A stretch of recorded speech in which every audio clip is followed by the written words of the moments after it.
Habang nag-aayos ako at bigla na lamang nagtatakbuhan ang mga tao. Nagsasapakan, nagkakaguluhan, naglalabasan, at nagkakagulo.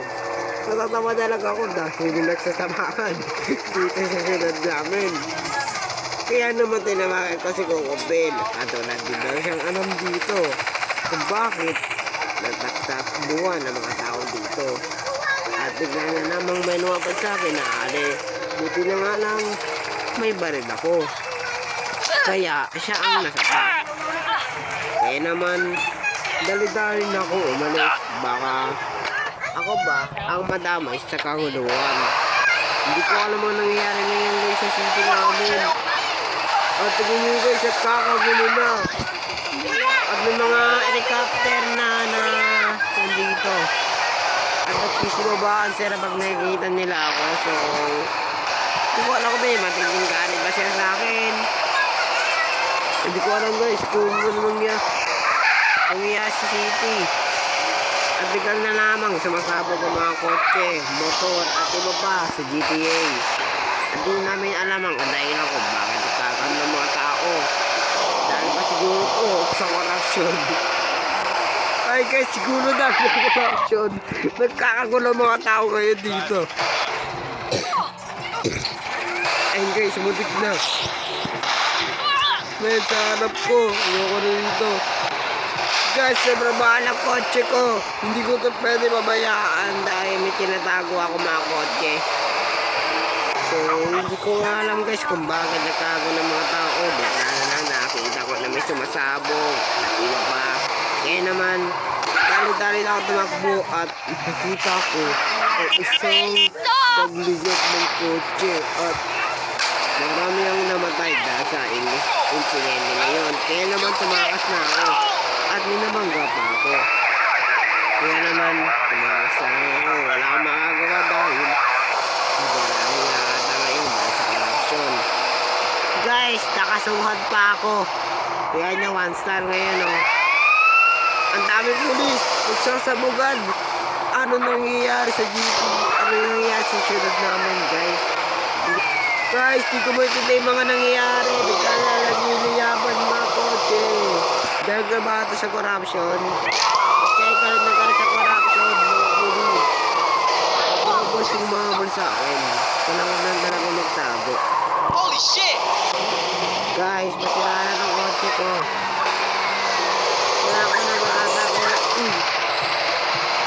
Kailangan ko na matataguan guys. Hindi na ako nag-test dito sa syudad ng Los Santos. So, magtatago muna ako guys. Dahil nagsasabukan yung mga kotse dito. Ba't ganun? Wala din na nagtas dito. Tapos may isang kaso pa ako. Ako mga gangster, takot na takot to. Men, anong gagawin ko? Sobrang ganda ba ng kotse na to? Hindi ko to pwedeng iwan guys. So ano naman ako dito naman guys.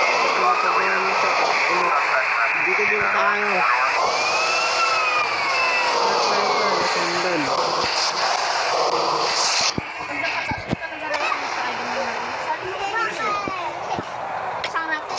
Guys, so hindi ko na alam na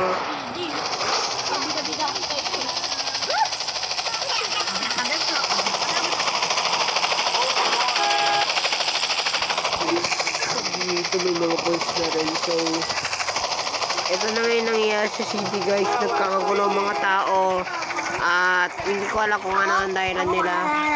Hindi ko alam. So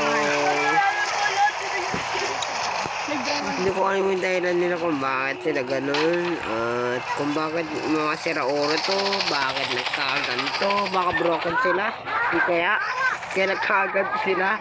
Guys, comment nyo sa comment section. At umalis na nga ako dahil nakakatakot na dito at mga helicopter ang nakikita ko sa taas dahil nga sa korupsyon na nangyayari.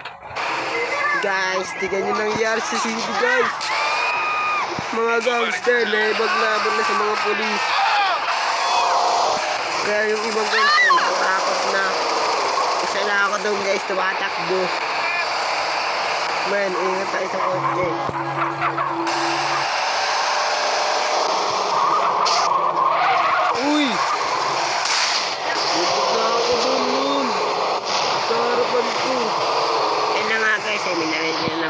pagsabog na nagmula sa Los Santos. Nakikita ko talaga ang kaguluhan ng mga tao. Hindi ko alam kung bakit kasalanan at sama-sama. Kaya naman naisip ko na talaga tumakbo at iwasan na mga ito. Baka madamay, hindi nakamasakit ko. Hindi na nga ano niya.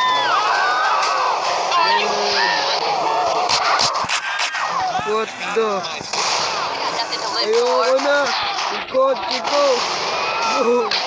At sumabog na nga yung kotse ko kaya wala akong nagsasabi, pumatay na lang. At nagtago sa ligtas na lugar at hindi ko ito inaasahan na sa bahay ng kaibigan ko ay nasunog na pala. Wala akong nagawa dahil malakas ang sunog. Kaya naman, umalis na ako kaagad dito. Dahil sobrang delikado na. Guys, pati ano ng kaibigan ko guys sa sunog at bigla na lang talaga nag-relab yung mga kotse dito. So, hindi ko alam kung bakit. So, kailangan ko to maano to sitwasyon ng ano guys. So, dahil siguro to sa corruption, kaya maraming nagkaganto at sumasabot yung mga kotse nila. Eh, hindi ko na anong gagawin ko. Ba't ganun? Ba't sumasabog yung kotse? Guys, ano nangyayari sa city ng Los Santos? San Andres? Bigla na lang bumababa yung mga ano. Mga driver guys, bigla na lang sila bumababa sa hindi nakasaan dahilan. Hindi ko alam gagawin ko men. Wala din akong alam dito. Kaya siguro mga broken ang mga to. Kaya naghalali at nakita ko nga ang isang babae dito. May bagbagbakan sa mga gangsta. At hindi niya to kakayanin. Kaya naman ako na lang ang pumatay. Kasi sobrang delikado ng kanyang ginagawa. At mamamatay na rin ako dahil kalahati na lang ang buhay ko. Kaya naman guys, ay wala talaga akong maisip na panagtataguan ko. Kahit dito ay hindi ako ligtas dahil ang aggressive ng mga tao. Hindi naman sa maganda. Diyan na lang tamakbo ng walang ailan. At ulit-ulit kong narinig ang mga pagsabog na nangyayari sa San Andres. Kaya naman napatakbo na lang ako. Baka madami pa ako. Kaya naman kinuha ko na tong kotse ng polis, baka makatulong. Kaso nga nang sira ang traffic lights. Kaya hindi sila humihinto. At sumusunod sila sa akin na walang dahilan. Kaya naman, muntik ko nang masabak. Ayun. At sasabakan na nga sila na naman. Kaya umiwas na talaga ako. At sasakyan ko ang sunog na kotse.